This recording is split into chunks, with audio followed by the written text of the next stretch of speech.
The first 48 hours after a real disaster decide who makes it and who doesn't, not because of strength, not because of luck, but because of one thing most people never prepare for: the moment the world stops following the rules.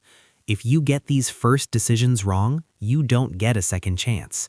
So today, I'll show you exactly what to do, step by step, from the first minute to the 48th hour. The first 10 minutes, the panic window. The danger isn't the disaster itself, it's your brain.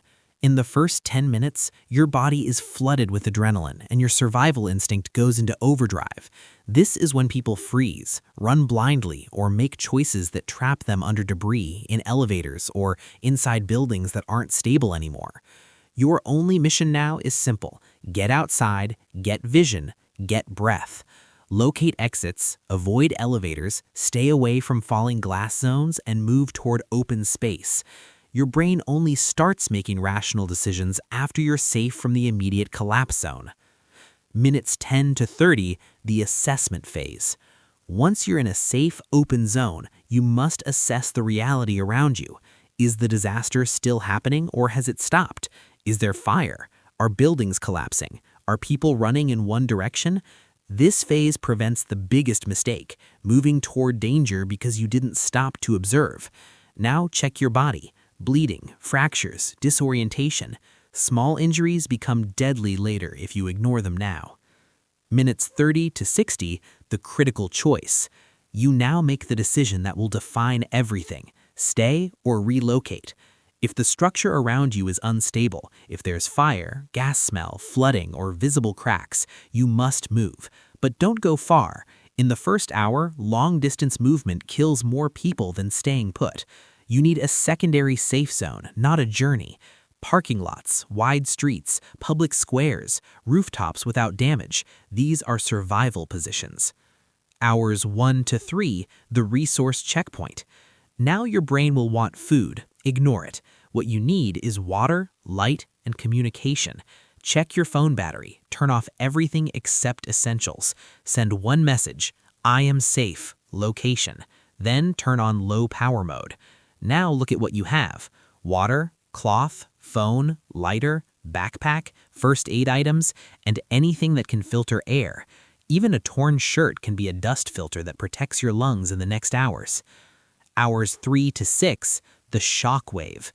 People are still in panic mode. Roads are blocked. Everyone is looking for information. This is when secondary dangers begin: aftershocks, collapsing structures, electrical fires, unstable bridges, gas leaks. Do not try to go home or go back to rescue items. This is the moment when the world tests your instincts. Stay in open areas and observe the movement of groups. Crowds move toward danger twice as often as toward safety. Hours 6 to 12, the night strategy. Night is the most dangerous moment of the first day.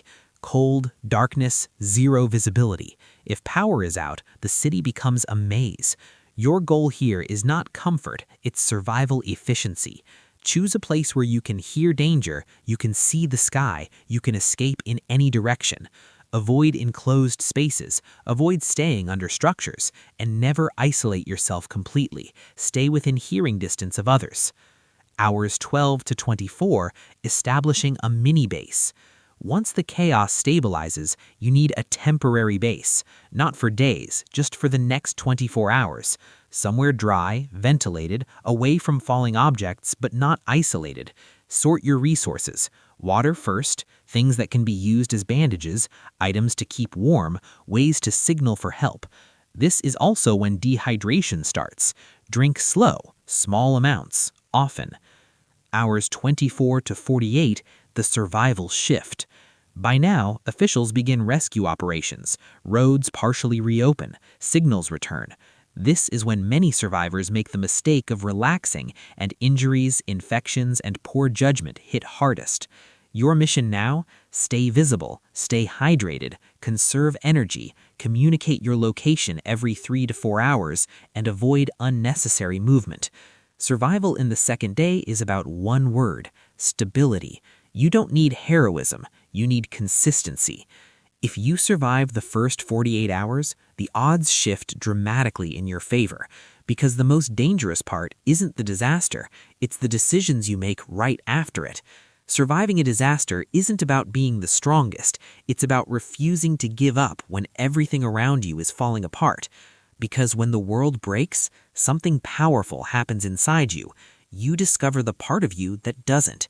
If you can stay calm in chaos, if you can choose clarity over panic, if you can take one step and then another, you become the kind of person who doesn't just survive, you overcome.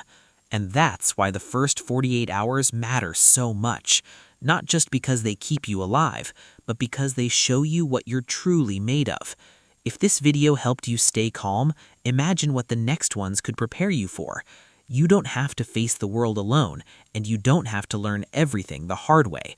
Subscribe now and stay with me, because together we turn fear into clarity and survival into strength.